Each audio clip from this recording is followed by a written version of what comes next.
The talk I'm going to give is about evolution in the Catholic Church. So what is the relationship between evolution and Catholic Church? Well, that's a really complex question that I'm not going to be able to answer in the time again. You think about it, there are so many things that you have to define there that it's difficult even to get started. So if you talk about what do you mean by evolution, first of all, that means a million different things to a million different people. Okay, because evolution is related to creation, what do you mean by creation as well? Okay, how are you interpreting creation? And then also, what do you mean by the Catholic Church? If you were saying, how did the hierarchy respond? How did popes respond? Or how did individual Catholics respond? How did Catholic universities respond? How did Catholic intellectuals respond? So it's a relatively complex question, and I'm going to focus mainly on the talk to sort of limit it in terms of how did sort of the Catholic Church as a whole, how did the hierarchy respond to evolution, either in official ways and in some cases, in most cases, particularly in the 1900s, in sort of unofficial ways. Okay? Now, before I get started in talking about that, the sort of popular perception of how the Catholic Church interacted with evolution has been colored by the sort of popular perception of how there's been a conflict between science and religion, right?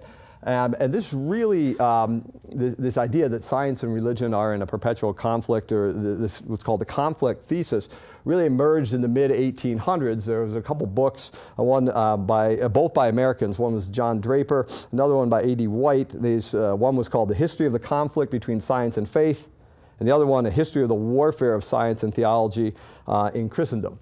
Now, both of these books, were since have been discredited by most historians, that thesis that the science and religion are in total conflict. But this sort of grew out of both these authors were trying to sort of stake the claim for having science being a larger part of the university curriculum, and because so many universities have been founded, as with theological missions, they felt that they were being marginalized. Science was being marginalized, and so this whole idea of science and faith being at odds was something that they had sort of a political axe to grind, because they wanted more control of the university systems and so forth.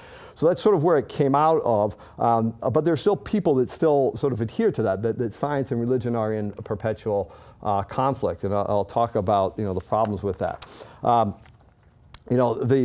The reason people still sort of hold to that idea is if you look at quotes from many scientists and many theologians, you end up getting sort of this animosity, and particularly in the late 1900s you had this. So just to read a quote from Thomas Huxley, who was a contemporary, a friend of Darwin's, who advocated for at least portions of Darwin's theory, not all of it. And this is just a quote of his from 1878, where he says, "Evolution occupies a position of complete and irreconcilable antagonism to that vigorous and consistent enemy of the highest intellectual, moral, and social life of mankind, the Catholic Church." All right, so clearly, Huxley is promoting this idea of conflict there, and then there's many Catholics who, in response, saw science as being intolerant and authoritative and proud, and they saw science as overly dogmatic. And at the same time, you had scientists who saw established religion as overly dogmatic. Right? Well, the opposite of that sort of you have the science, religion, and perpetual conflict thesis. You have the harmony thesis, okay, which is also wrong from a historical perspective. And most people that promote this will give you examples. There's a lot of great scientists that were religious believers, and they'll play, Copernicus and Newton and Mendel and Lemaitre and so forth. And that's certainly true, but each one of them is, often, a number of those that I mentioned were Catholic, but some were of different Christian religious backgrounds. Some had some odd religious views and so forth. And many of them actually ran into issues with their scientific theory, with, established religion, and others, because their scientific theory had certain religious implications, ran into other issues with scientists. So those two extremes are really, the idea that science and religion are in conflict, or that they're always in harmony. Neither one of them stands up to really historical scrutiny. And this is something that I really began to appreciate this summer, as we had quite a number of historians of science talking at this, and I had a lot of opportunities to discuss these ideas with them. And one of the things I really took away from that is that you really can't, and historians probably already know this, I'm not a historian, so this is something that dawned on me this summer, is that you can't really talk about the relationship between science and religion. It's too big of a question. And there's sort of three reasons for that. First of all, what is science? Okay? So when you're talking about science, a lot of people use that term in different ways. But in the modern sense, we see the modern empirical sciences, sort of the edifice we associate with science, where you have scientific societies, scientific researchers, and peer review and so forth. That's something that's really relatively recent development and sort of emerged mostly in the 1800s. And before that, you did have, empirical science, but not in the same way. So to talk about a, centuries-long conflict of science and religion, well, science, in the sense that we see it, it hasn't been around that long, okay? And it's been in different forms. And then when you talk about religion, you get even more problematic, because what religion are you talking about, right? And even then, what religion are you talking about is contextual, because the Catholic response to evolution in Belgium was quite different than the Catholic response to evolution in Ireland, right? And that is contextualized by what happened in those societies at that particular time. And so I had the opportunity to speak with John Hedley Brooke, who is one of the really renowned historian of science, and his book, Science and Religion, I'd recommend it to anyone. But his thesis is what he calls the complexity thesis, is that you can't answer the question of what's the relationship between science and faith, because there is no consistent relationship between the two. What you have to do is focus on what was the relationship between, the Catholic Church in Belgium in the late 19th century to Darwinism, or what was the relationship between Darwin's theory of evolution and the Catholic Church at a specific time in a specific place. And when you start to ask questions like that, then you can start to see sort of patterns emerging, but you can't then extrapolate those to, this is how the Catholic Church viewed evolution, right? And so the idea of this complexity thesis is sort of what I want to focus on today, okay? And how I'm going to look at Darwin's theory and how the church responded to it. Now, I just want to briefly talk about the church's sort of response to Galileo. And the reason is because anytime you want to look at the church's response to Darwin, that is some historical fact that affects how the church has responded. And so to put it into context, to really understand the church's response to evolutionary theory, there has to be at least some sort of basic understanding of how the church responded to Galileo, and maybe why the church responded in the way it did. Right? So, a lot of what is popularized about how the church responded to Galileo is not true. It's sort of a mythical embellishment to try to augment that sort of science and religion and conflict thesis. Okay? That said, it's clearly not a case where science and religion was in harmony. There's a bunch of complex issues that occurred. So, Galileo in about 1609 started to really publicly advance the heliocentric system, the idea that the Earth revolved around the sun.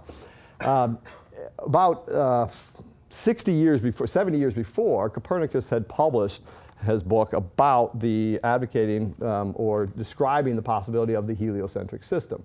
Right? Now, that book was published in 1543. Right? And Galileo was in early 1600s advocating for the same thing, the same sort of heliocentric system. Copernicus's book was never banned or never put on the index until 1616. Right? So what was it historically that happened in that 60, 70 years that led to quite a different response from the church in terms of Copernicus's theory?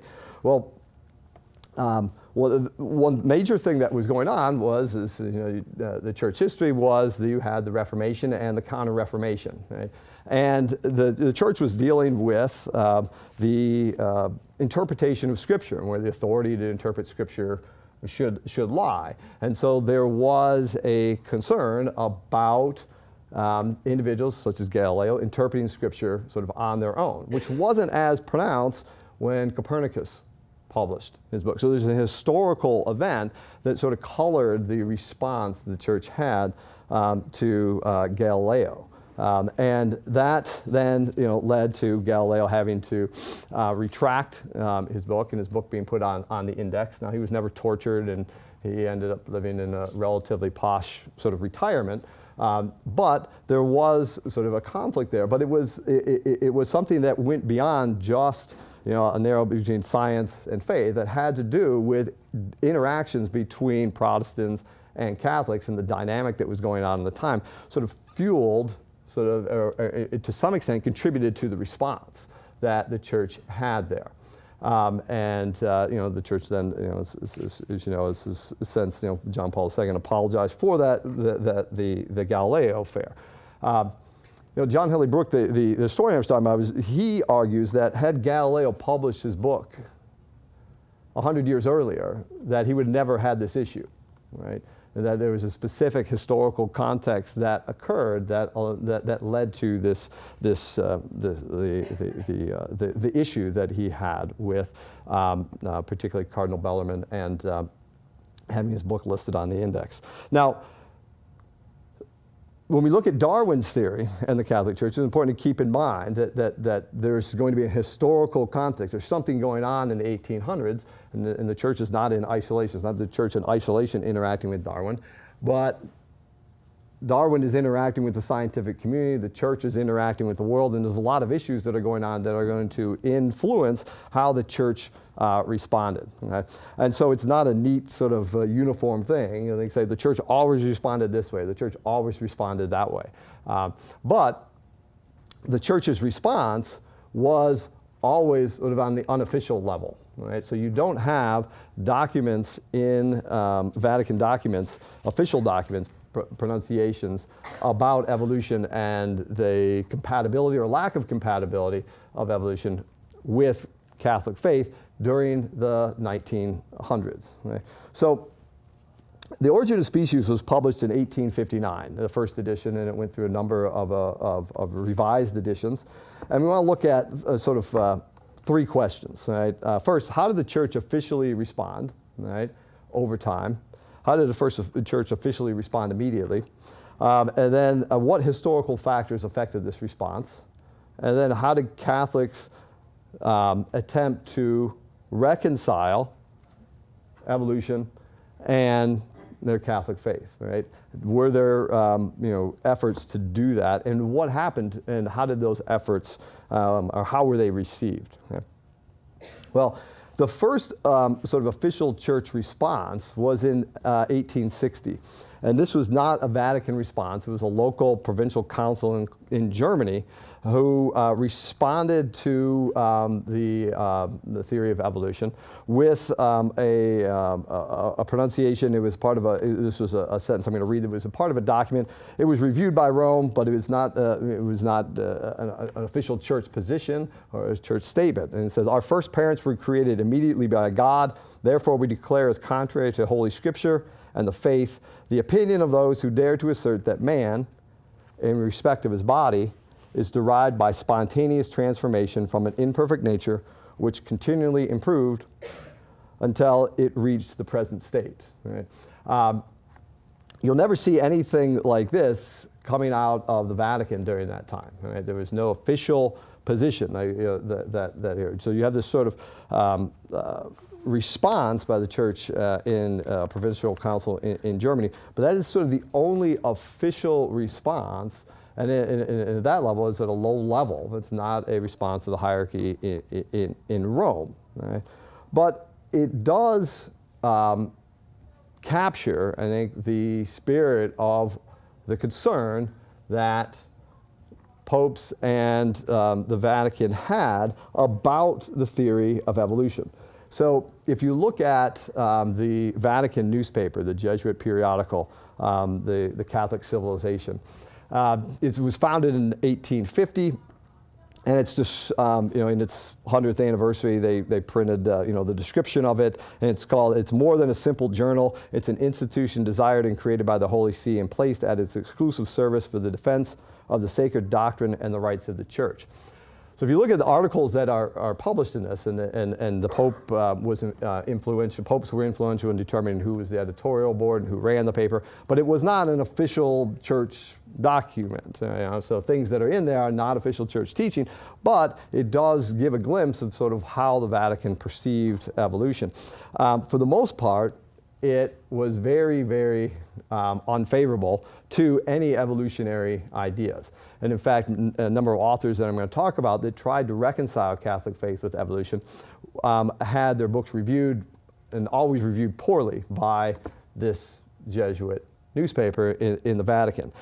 So in a sense, you have, it seems, in general, you have the Vatican not making any official statements, but in many cases, through back channels and so forth, we're trying to at least sort of suppress, or not so much, not always suppress, but at least limit sort of speculation of how evolution and the Catholic faith might be brought together or synthesized, right, particularly in the late 1900s.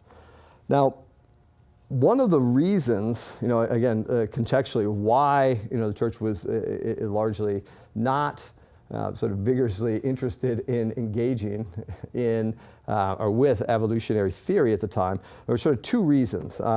One, contextual, two reasons I think that I want to perform. I'm sure there are others, but one has to do with the advent of, or the expansion of biblical criticism during the 1800s, right? And particularly in Germany, higher biblical criticism, sort of the critical approach to the Bible, seeing the Bible as just another story. It's just a human invention, and then trying to understand, okay, who wrote Exodus and why did they do it? What were their what were they trying to do? And sort of seeing Jesus as sort of maybe a mythical and not a divine figure, seeing that the Bible was not divinely inspired, and so there was a lot of that going on, and so the idea of trying to redefine or reinterpret the Bible was something that evolutionary theories thought, well, we need to somehow reinterpret the Bible to look at Genesis passages in a different way. And so there was sort of a reaction against that because, again, you have this modern biblical criticism that the Church was rightly so, reacting against. Right? And so reading from an encyclical, one of the encyclical Provincialis Deus, the Pope wrote at the time, "We have met the rationalists, true children and inheritors of the older heretics, who, trusting in their own way of thinking, they deny that there is any such thing as revelation or inspiration or Holy Scripture at all. They instead see only the forgeries and falsehoods of men." And I think this, reaction, again, to a real problem in the 1800s, led many in the Church not to be interested in dialoguing with people that wanted to see how they could make evolution compatible with the faith. And the other issue was that there was many people that were evolutionists who thought that there was no way to make it compatible with faith. So I read that quote from Huxley before, where he saw the Church as basically the enemy of reason. And so you have this dynamic, this conflict that's set up where, overall there was not a major initiative for the Church a major reason for the Church to want to engage. And so they sort of took a step back. The other issue was that the Church didn't want to officially, I think, make a statement on evolutionary theory. As a scientific theory, it's not something the Church is going to want to wade in on. Once that theory starts to cross over and make philosophical claims, the Church has every need to step in and clear those up. But in terms of evolutionary theory as a purely scientific theory, the Church, particularly from the shadow of Galileo, doesn't want to step in and make a pronouncement. So you have a dynamic that was going on. The church wasn't going to say anything official, but at the same time was not going to be very receptive to trying to unite the two. Now, the other issue that was going on is that during the late 1900s, Darwin's theory was running into a lot of trouble, right, in the scientific community. Now, a lot of people interpret this in the wrong way. So just, if you look at evolution, you could use that term in many different ways. And I'm just going to use it in two ways right now. So evolution, you talk about common descent, okay? So the question, are all organisms related by common descent? Did humans evolve from primates? Are they related by common descent? That aspect of evolution was never much in question among scientists in the late 1900s. Okay? What was in question was, how did evolution proceed? What was the mechanism behind that? And many scientists, and Huxley, who I read a quote from earlier, was one of them, who thought natural selection, Darwin's theory, wasn't sufficient. There had to be something else. And there was other ideas. Saltationism was one of them, where you had these giant leaps and so forth. Lamarckianism was another, where organisms, what they do during their lifespan, if you run a lot and your heart gets bigger because you run a lot, then your children are going to have bigger hearts and so forth. And then orthogenesis, which is the idea that there's some internal factor driving evolution in organisms, that there's some internal force, a material force that's moving evolution forward. That natural selection alone wasn't enough. And so that led a lot of people to say, well, it's not even worth engaging in because it's so speculative, okay? Because nobody's really sure what the mechanism is. But the idea that humans had evolved from primates, the body of a human had evolved from primates, was something that really wasn't necessarily among scientists in the late 1900s, early 20th century, was something that was pretty much well received, and there wasn't there was more unanimity there than the mechanism. So the mechanism was really in question. But a lot of people saw that, hey, there's confusion, there's discussion about the mechanism. Maybe evolution is a bunch of, well, why do you even bother discussing it, trying to make it compatible? It's a passing fad, it will disappear, it will be gone before we know it. Okay? Now there were many Catholics who and Catholic clergy, Catholic lay people who were scientists that engaged the question of evolution, who as scientists thought, I see here in evolution, particularly in common descent, there's a lot of good evidence, circumstantial evidence for this. This seems to be a theory with traction. It makes sense. It abides by much of the evidence that we see. How do we now make this compatible? Can we make this compatible with Catholic faith? And the interesting thing is that a lot of them wrote books, and the Vatican responded in different ways to these books. So there's four I just want to briefly mention. The first was an Italian priest, Father Caverni. He wrote a book in 1877, and that book was immediately placed on the index within a year. And in that book, he argued the possibility that humans had evolved from other primates. He was arguing for common descent and trying to make it compatible with the Christian faith, the Catholic faith. And within a year, the book was placed on an index, and he retracted the book. Okay? That was the only book that was ever placed on the index and publicly released. There was other books that were condemned by the index, but were never actually placed on it. So in terms of official condemnation, that was the only one. Right? There was another, a couple I'll mention.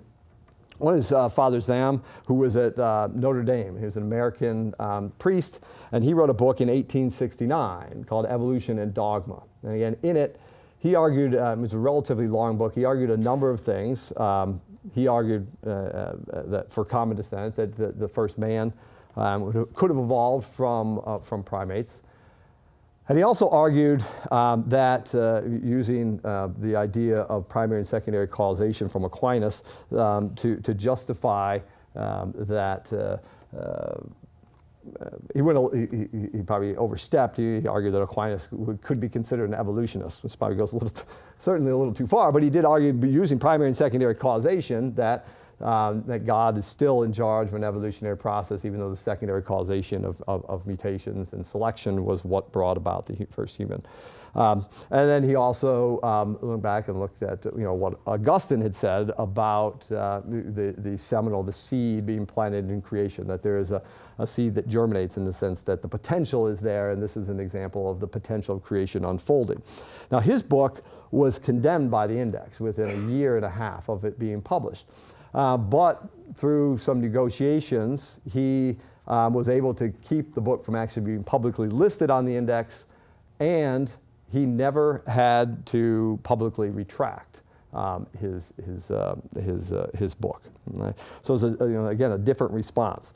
Mivart, George Mivart, who was an English biologist, had a totally different reaction from the Vatican and the Index. So he wrote a book back in 1871, much earlier, arguing much the same. Right? He was a layman. He wasn't he was a biologist. He was friends with Darwin. Darwin, in later editions of his book, responded to some of the criticisms that Mivart had raised against his theory. And his book was never condemned. Right? There was many reviews by Catholics that thought it should have been, but it never was. Now he had other things that he wrote that ended up getting onto the Index that had nothing to do with evolution, but his writings on evolution never did. So you have, what you see here, if you're trying to develop, okay, what is the church's response to evolution? There's no consistent pattern, is what I'm getting at.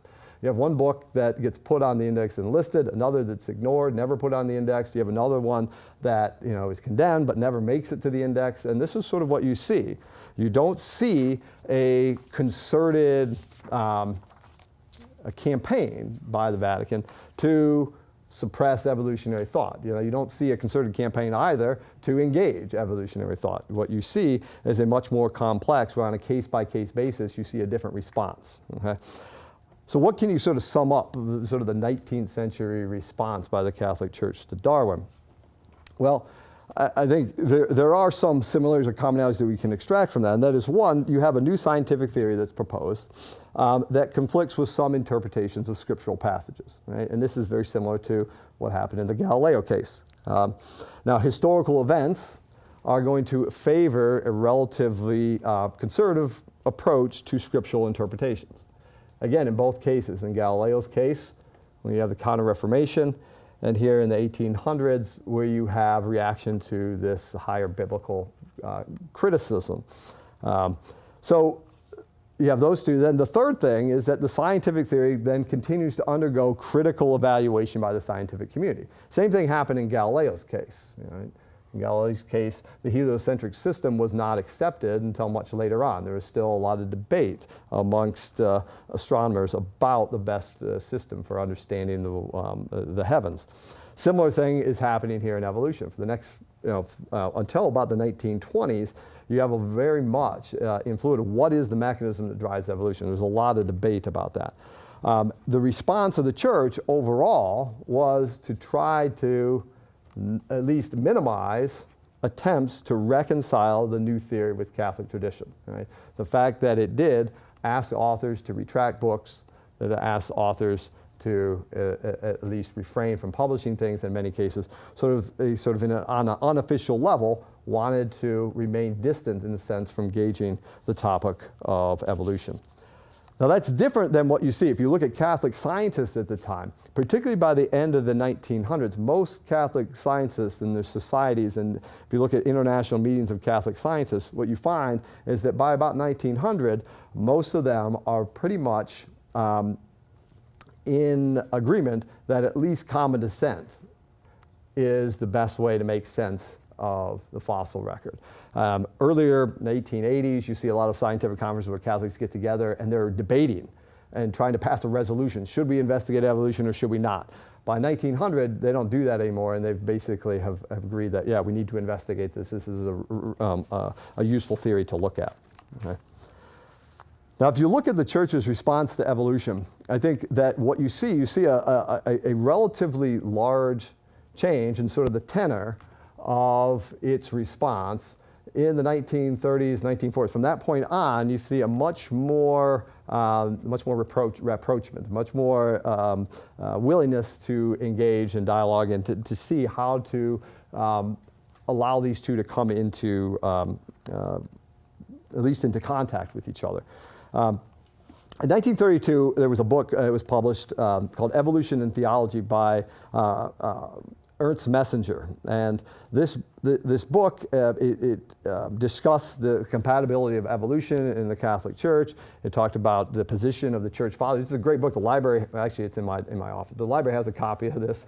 The library is great for copies of 1920, 1930 books about evolution. There's a lot of books. And what you see in the 1900s, 1910, 1920, all these books they're written by Catholics are very anti-evolution, and then you start to see this change in the 30s. You start to see much more a diversity in opinions.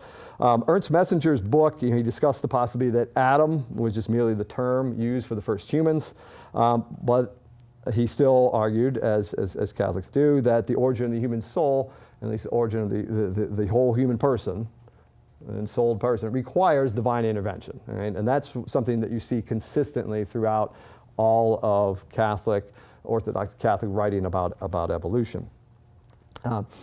His book, it was never, it was reviewed favorably. There was never an issue with the Index or the Vatican. So his book, there was no effort in a sense to suppress this. Okay.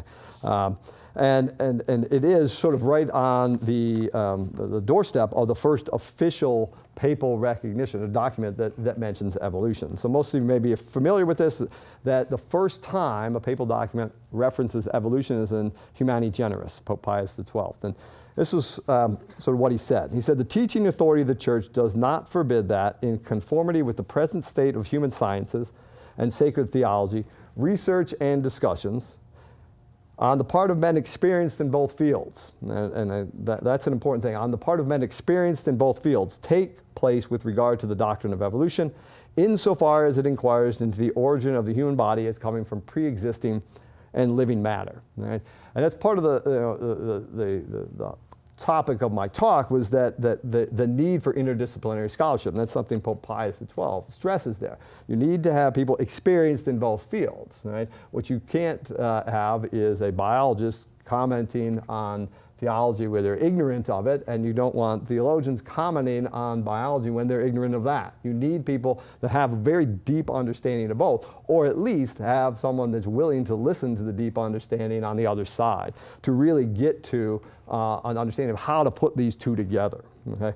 And Pope Pius XII, later on in Humani Generis, points out the problem if you don't do this. And he said, and he's talking about particularly scientists who rush to judgment. He says, "Some, however, rashly transgress this liberty of discussion when they act as if the origin of the human body from pre-existing and living matter were already completely certain and proved by the facts which have been discovered up until now, and by reasoning on those facts, and as if there were nothing in the sources of divine revelation which demands the greatest moderation and caution in this question." So he was, certainly clearly not a ringing endorsement of evolutionary theory, but pointing out that you need to have a serious discussion about the limitations and of the theory, and of understanding of what the Catholic understanding of creation is. Right? Now I'm going to skip a few years up into the 1990s, right? And actually 1980s, 1990s. And look at what Pope John Paul II and what Pope Benedict have written about this. And what you see is a much, there's continuity there, but there's a different tone. Right? I think with Pope Pius XII, there's, when you're talking about this, you have to maintain that the human soul is something divinely created. The human person, in a sense, is divinely created in that respect. That continues on through the writings of John Paul II, not surprisingly, and Pope Benedict. But what you see is, I think, a much more receptive viewpoint to the theory of evolution, particularly, common descent. in their writings that you don't necessarily see in Pope Pius XII, and largely because you have 50 years of research that have occurred during this time, right? I believe. So Pope John Paul II, he wrote in 1996 in his Pontifical Academy of the Sciences, today, almost a half a century after the publication of the encyclical Humani Generis, new knowledge has led to the recognition of more than a hypothesis in the theory of evolution. And he talks about that there was, later on, if it were to read further, he talks about how there has been multiple discoveries in many different disciplines coming together that sort of point towards evolution, particularly towards, I think, common descent.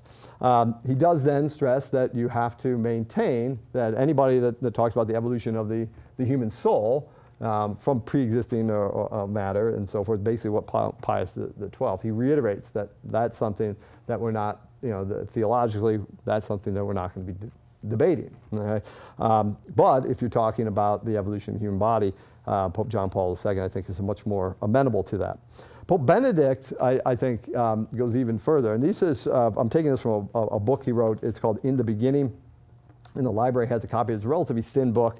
It's basically 4 homilies he gave in the 1980s. Right? And he talks about creation and evolution in these. And the quote I'm going to read here, it says, "We cannot say creation or evolution, inasmuch as these things correspond to 2 different realities. The Genesis creation account does not in fact explain how human persons come to be, but rather what they are." Right? And vice versa, the theory of evolution seeks to understand and describe biological developments. To that extent, we are faced here with 2 complementary rather than mutually exclusive realities. Right? So again, it's a much more of a looking at how do you harmonize these 2. What is the truth there in evolution, and what can we get out of that, and how does that inform, and what is the truth that we have there in our understanding of creation? Now, mind you, none of these are, what Pope John Paul II, Pope Benedict are encyclicals, not official, church positions on evolution. There is no sort of official church position on an evolutionary theory, at least as a scientific theory. But these, I think, point towards the need and how to engage a bridge between the 2. Right. Recently, in 2004, the International Theological Commission, which is an advisory body, so again, it's not an official church statement, but it is an advisory body of theologians that produced a document called Communion and Stewardship, Human Persons Created in the Image of God. And in this, they point out, and this is a point that I think you find in the writings of those people I talked about from the 1900s, this idea of how to harmonize sort of a contingent process, a process that might involve random events, with God's providence. And said even the outcome of a truly contingent natural process can nonetheless fall within God's providential plan for creation. Right? And that, relying on the work of Aquinas. This is something that they're pulling from his idea of primary and secondary causation, and the idea of that no matter what happens, whether something happens by law, by necessity, by chance, by human action, all of that is subject to, is part and parcel of the primary causation of God, right? However it sort of happens. And then they go on to make the same point that the popes were making before, in that Catholic theology affirms that the emergence of the first members of the human species represents an event that is not susceptible to a purely natural explanation and which can appropriately be attributed to divine intervention. And that's a theme that comes up over and over and over again in any church document, whether, again, the level of how official it is different in all these documents, but that's something that you see over and over and over again. Okay. So where do we go from here? And as I said, there's a need for interdisciplinary scholarship, right? And I'm going to talk about 4 disciplines in particular and sort of what we need from all 4 of those disciplines. Okay? So for history, I'm not going to talk too much about this, but the understanding of the problems that have occurred in the past and the factors that have contributed to them in the Galileo case and how the church responded to evolution in the late 1800s is important for putting things into context and realizing how best to respond, the problems of responding in a certain way, helps to frame the issue, and it is useful for seeing how the issue is framed today. Because today you have a lot of atheists who argue, people like Dawkins and Hitchens and Victor Stenger and so forth, that argue from an evolutionary perspective that, hey, evolution demonstrates that there is no God, that there's no purpose, that there's no plan, and so forth, and that God is just a figment of our imagination and so forth. Well, that's there, and that's something the church has to respond to and react to, but to react to their arguments rather than reacting to evolution per se, because they're taking evolution and making an argument with it. And that's something that you need to keep in mind, because we've seen problems in the historical past where the church didn't necessarily do as good of a job of making that distinction. Philosophy. Well, and I think it's clearly important to make distinctions in the type of arguments that people are making, and to clearly delineate the philosophical arguments, philosophical positions, from arguments that are based on science. And I think that is what creates most of the confusion out there. So when you talk about someone that's a Darwinist, right? Well, a Darwinist could be a purely scientific position, right? Or some people use the term Darwinist to refer to an atheistic position, which again is not a scientific position. And so clearly delineating a philosophical argument from a scientific argument and making and holding particularly atheists accountable to, hey, this is no longer a scientific argument. You're not talking about scientific theory anymore. You're making a philosophical argument. Making that point is extremely important to help moving the debate forward. Theology. Right, expounding upon and further developing our Catholic understanding of creation. Right? What does it mean when we talk about the creation of the human person? What do we mean when we talk about God as the creator? What are the things that are essential to our Catholic faith, and what are the things that we think that we can develop our understanding as more and more knowledge about the world is brought in? Okay. Then what is modern science? Well, modern science needs a more rigorous empirical investigation of evolutionary theory, right? And to maintain a clear distinction of science from philosophy. I'm just going to read a quote here from, this is an author of one of the major textbooks, college textbooks on evolution. This isn't in the textbook, but it's in another book that he wrote. His name's Douglas Fukuyama. And he writes, some shrink from the conclusion that the human species was not designed, has no purpose, and is the product of mere mechanical mechanisms. But this seems to be the message of evolution. Okay? So what he's arguing is that evolution, and if he's arguing that from a scientific perspective, that if you look at the science of evolution, it demonstrates that there's no purpose. Well, science isn't the tool to demonstrate whether there's purpose in the universe or not. Right?